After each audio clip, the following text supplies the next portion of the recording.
and welcome to Your Choice 2020 General Election coverage on Home TV. I'm Brandy Yates, and joining us for this candidate interview is Barb Byrum, Democratic Incumbent Candidate for Ingham County Clerk. Barb, thank you so much for being here, and we'd like to give you this time to give us a brief introduction to our viewing audience. Brandy and Home TV, thank you so much for having me for this candidate interview. I do appreciate the opportunity to speak to you and to speak to your listeners. I am Ingham County Clerk Barb Byrum. I've been fortunate enough to serve in this capacity for nearly 8 years, and I'm asking you and your viewers to support me in my re-election to serve as Ingham County Clerk. Thank you. We would like each Ingham County Clerk candidate will be asked a standard list of 10 questions. Let's get started with question number 1. Explain how your education and professional background make you an ideal candidate for county clerk. So I've served as Ingham County Clerk for 8 years, and through that time I've learned what is needed to serve as an effective county clerk. I'm also accredited election administrator from the Election Center out of Texas, actually. I have many contacts throughout the nation with other election officials, other election administrators, and I am able to contact others, experts in the field, if needed, if I have questions. I'm also serve as co-chair of the Michigan Association of County Clerks Legislative Committee, so I'm very active in the legislative process when it affects county clerks' offices and counties. I think I am situated well to continue serving the county in the capacity as county clerk. Question number 2. What are the essential functions of the county clerk's office, and specifically the responsibilities of the county clerk? Please address any improvements you'd like to make. Yes, so the county clerk is a constitutional office holder charged with keeping safe and secure all of the records of the county. So birth, marriage, death records are all kept safely and securely at the county level by the county clerk. Also, the clerk serves as clerk of the Board of Commissioners, the clerk of the Plat Board, the clerk of the Election Commission. I serve as clerk of the Board of Canvassers, process all concealed pistol license applications, notary applications, and I also serve as clerk of the Circuit Court. I'm charged with keeping all circuit court records safe and secure. Clerks keep a lot of paper. So it's imperative that the clerk understands the risks associated with paper, but also the risk associated with electronic records. Because in order to make those records available quickly to users, to county residents that want a copy of their birth record, to enroll a child in school or qualify for unemployment benefits, or for whatever the case may be, those records have to be accessible quickly. As county clerk, I have made it a priority to scan all of those records so that they are electronic, but that also requires the ability to have a good relationship with the IT department, because I rely heavily on IT to make sure our servers are safe and secure. I've also worked with outside vendors to make sure those paper records are safe and secure. One thing Ingham County does not offer is temperature and humidity controlled vaults. So I have had to go elsewhere for that secure storage of those records. The clerk's office is currently operating and has been operating throughout this pandemic a little differently, like many offices, but we're currently offering curbside appointments because it is imperative that we still remain accessible to the public. And you touched upon this briefly. Question number 3, explain the role new technologies and innovations can play in the county clerk's office, as well as the county as a whole. So one of the things I did nearly 8 years ago when I took office was really look at ways that we could be more accessible to the public. Not everyone has the ability to come to the office, whether that be the main Mason Historical Courthouse office or the Lansing branch office. So one of the things I have done is make record requests electronic. Now, we still have a ways to go, but at least now people can request many of their records by email. So that is one way we've tried to increase the accessibility of the office.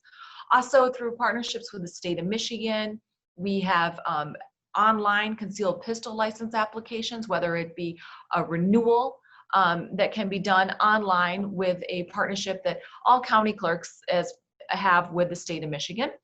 Also, I've embraced the electronic death registry system where we work with funeral homes that do a lot of the data entry necessary before I will certify that record and then can make available those death certificates. Similarly, during the middle of the pandemic, we started a birth registry system. So now I'm one of the counties that has all birth records that are done with a statewide system to allow for quicker transmission of that data so that new parents can get that birth record quickly through the office. So I've been embracing technology since I've taken office, but I've also been very cautious with technology when taking as county clerk. I run elections. Most people, that's the first thing people think about is elections when they think about the county clerk. So I have been very cognizant of cybersecurity risks when it involves our elections and personal data. Question number 4. What do you believe are the greatest needs of the community, and what are your ideas to meet those needs with budget constraints due to COVID-19?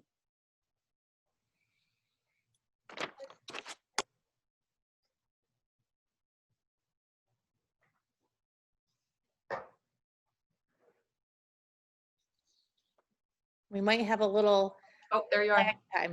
I will repeat the question. Question number 4.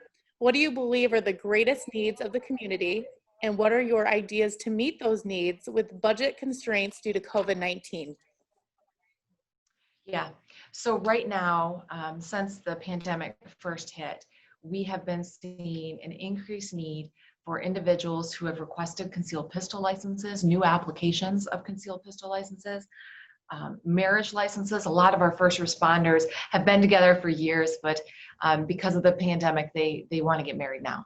We've also seen an increase in deaths in Ingham County. So some of the ways I've approached those needs is I'm offering curbside appointments at the Mason office, scheduled curbside appointments at the Mason office. I've encouraged people to utilize the technology that we do offer, whether that's email or electronic renewals for concealed pistol licenses, emailing those birth requests.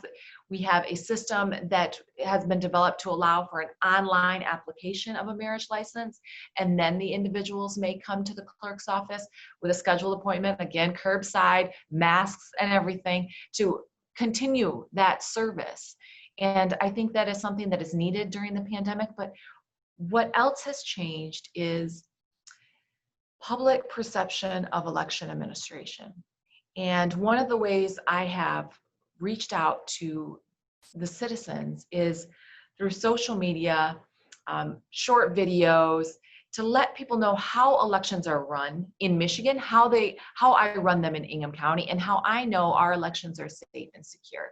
I think it's important for people to understand that their vote is counted and how it is counted and how we make sure our elections are safe and secure. Those are some of the things that I think is very important.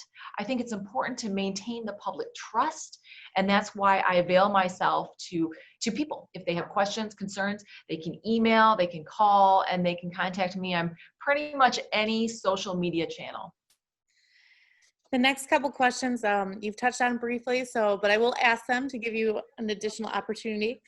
Question number 5, explain the importance of maintaining accurate county records and proposed processes to improve efficiencies. So it's important that the records are accurate. These records are people's lives, a birth, a marriage, a death, and it is imperative that those records are accurate and they are kept safe and secure. That is a charge that I have, and that is a charge I will continue to carry out. We can make those records accessible in certain ways in regards to the law. We have to follow the law, so not all records can be released. Depends upon the relationship and that sort of thing. But I think it's important to listen to the people, maintain public trust, and to be available. Question number 6. Please give your opinion on the accuracy and security of current county elections. If elected, what changes do you propose to ensure voters' trust in the election process? So I am confident Ingham County elections are safe and secure. I was against modems in tabulators before it was even an option. I have been very cognizant of cybersecurity risks, and I maintain relationships with individuals who are in the field, who work with cybersecurity on election fronts and as well as in the private sector. And I make sure I keep those lines of communication open. I work closely with the IT department in Ingham County. When there's a concern, we talk about it. And I think that is what is expected of the county clerk. But also, I have been doing an education campaign so that people know how our elections are ran in Ingham, how I run the elections in Ingham County.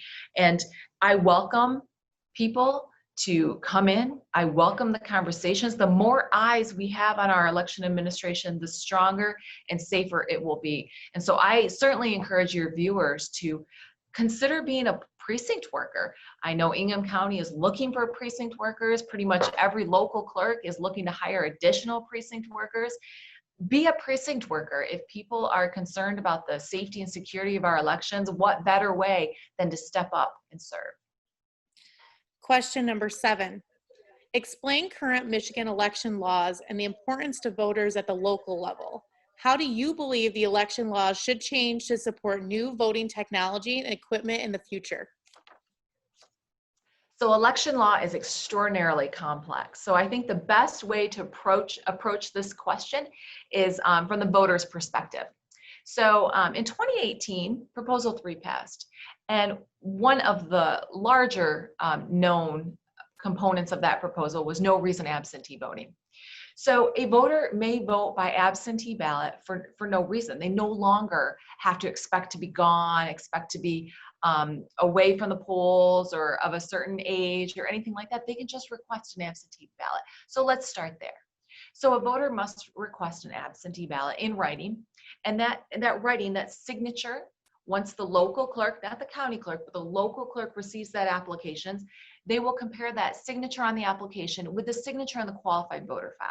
The qualified voter file is also known as the QVF, and that is a list of all voters in the state of Michigan. It's maintained by the state, the county, and predominantly the locals. And the signature that is located there is typically the signature that one would find on their driver's license or Michigan ID. So that request for the absentee ballot, that signature is compared to the signature on file in the qualified voter file. If those match, a ballot will be issued to that voter. A ballot is typically issued to that voter via U.S. mail. So then the voter will receive that ballot. They will vote that ballot.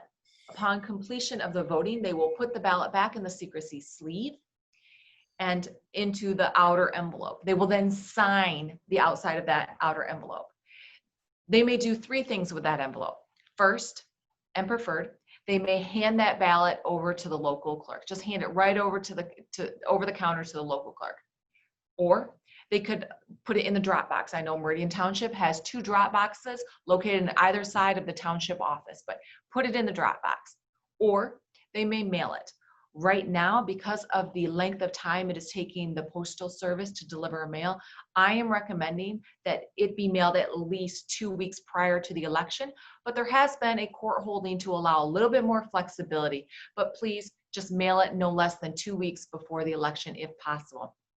Once that ballot is received by the local clerk, they will compare that signature on the outside envelope to the signature on the qualified voter file. So that's another security check. Move up to election day. On election day, when that absentee ballot envelope is opened, they will compare the ballot stub number to the ballot stub number recorded that was issued to the voter to make sure the voter voted that ballot that was issued to them. So another check. It'll proceed down the line. So the ballot stub will be removed. The ballot will be removed from the secrecy sleeve.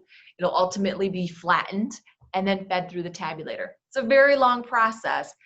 And then it finally gets into the tabulator and it'll be tabulated. Keep in mind, this cannot be done. Most of this processing cannot be done until polls open on election day. And then it will be fed through the tabulator. Keep in mind, polls will close at 8 p.m. and hopefully all absentee ballots will be tabulated by that time. They may not. We're expecting probably at least 20,000 ballots coming in from just Meridian Township alone. It takes time to process those ballots to make sure the safety and the security of our election is intact, and then feed them through the process, feed them through the tabulate. Now, let's say a voter chooses to vote in person. Perfectly amazing choice as well. So they can go to their local polling location, their precinct, their polling precinct, and they may show their ID. If they don't have ID, that's okay. They can sign an affidavit swearing under oath that they are who they say they are under penalty of perjury and vote a regular ballot. They vote their ballot, they feed it through the tabulator. A lot of the similar steps happen when you vote in person, but a little bit different, but similar steps when you vote in person. That's the voting experience that most voters see. There is a lot of work on the back end that happens. For example, my office and I program the election. No longer does Ingham County contract with a vendor to program the election.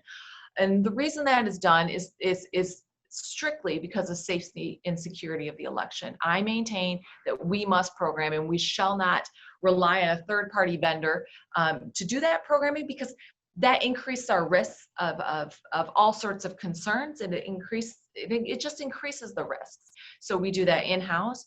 We are very active on the back end when it comes to ordering ballots and assisting the local clerks in conducting the election on election day, as well as the electronic upload or physical upload of unofficial election night results.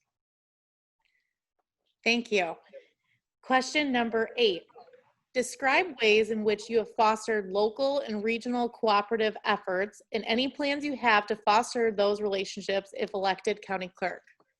I think one of the most important things that probably impacts your viewers, quite frankly, is legislation that just recently passed before the August primary election, and that allows a consolidated absentee counting board.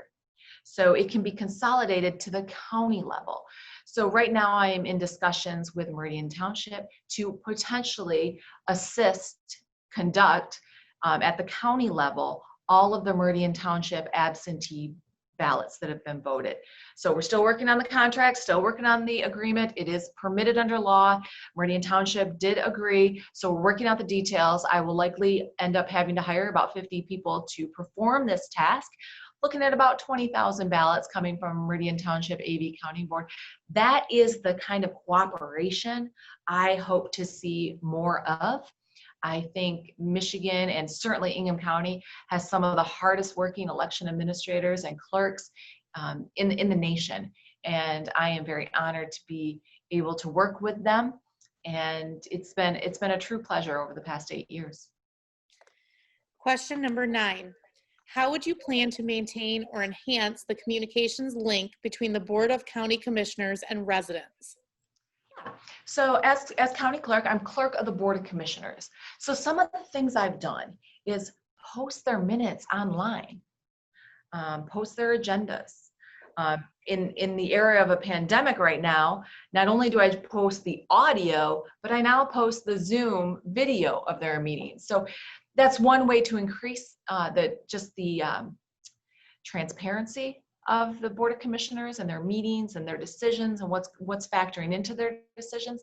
The Board of Commissioners also has a board office that is charged with assisting them in conducting their role as commissioners. So I work very closely with the Board of Commissioners office and their director. I think another way to make sure we are being transparent is by making sure the public information that is being requested is readily available. So whether it's contracts with the county, which are housed in my office as well, minutes, audio, video of the meetings, any of that, we need to make sure that it is as accessible as possible, as quickly as possible.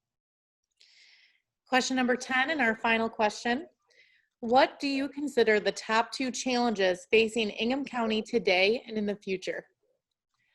So the top 2 challenges facing Ingham County are probably facing every county, not just in Michigan, but in the United States. And it is the uncertainty of COVID-19.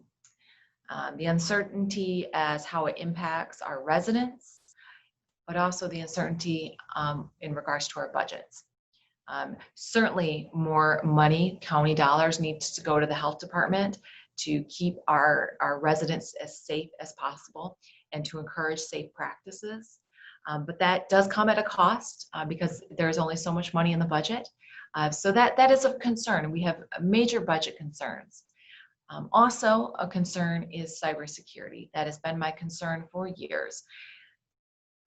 Organizations are hard pressed to find a cybersecurity expert.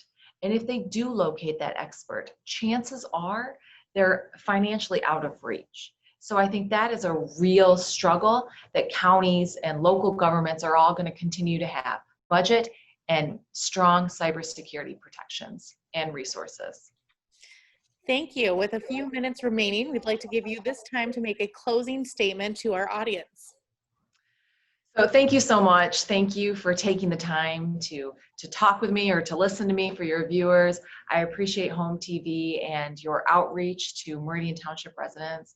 I ask for your support as I run for my third term as Ingham County Clerk. It's been a pleasure to serve as Ingham County Clerk and as state representative prior to that.